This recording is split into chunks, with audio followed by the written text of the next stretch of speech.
Ni inkuru ibabaje, ni inkuru iteye agahinda, aho amakuru atugeraho avuga yuko inkongi y'umuriro yafashe uburyamo bw'abakobwa mu kigo cy'ishuri cya Institute of Women for Excellence, aricyo bita IWE mu magambo ahinnye, giherereye mu murenge wa Kigabiro mu karere ka Rwamagana. Ibyarimo byose birashya birakongoka.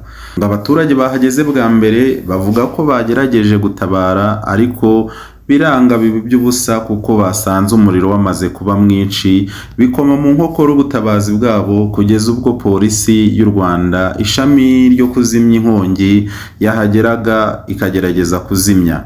Mu by'ukuri iyi nkuru irababaje cyane. Urebye aya mafoto y'ibi bikoresho by'abana byuzuyemo za mare zigiye zitandukanye abana bajyana ku ishuri, n'ibirimo byose, imyenda, inkweto, buri kantu kose kagiye kabikwa muri mare kose kahiye karakongoka.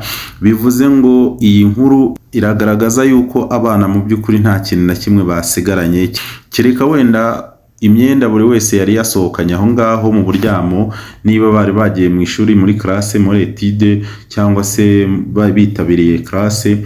Bigaragara ko nta wundi mwenda, nta kindi gikoresho na kimwe barokoye muri iyi nyubako y'uburyamo bw'aba bakobwa bo kuri iki kigo. Iyi nkuru rero irababaje cyane. Umuntu yakwibaza ngo se yatewe n'iki? Ese ni ya siriku y'umuriro? Ni iki? Urabona ko ibitanda hano biragaragara neza ko nta matora n'imwe isigayeho, nta kintu namba. Ibitanda byagiye birashya birakongoka, matora zose zifata umuriro.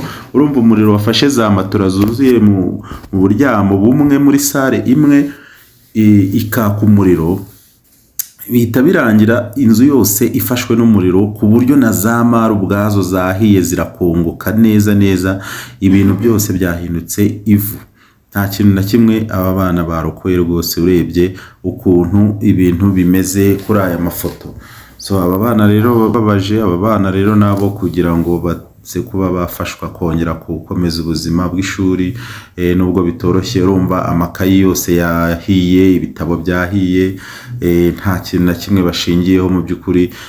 Aba bana rwose nabo bakwiriye ubutabazi kugira ngo babashe gukomeza amasomo, babashe kwitabwaho, bakomeze amasomo yabo. Twihanganisha abana bose bagize ibibazo bakabura ibikoresho byabo muri iyi nkongi y'umuriro, ndetse amakuru kugeza aka kanya ntabwo aratubwira niba hari ababashe kuba bakomerekera muri iyi nkongi y'umuriro yabaye kuri iki kigo cy'ishuri Institute of Women for Excellence hariya i Rwamagana.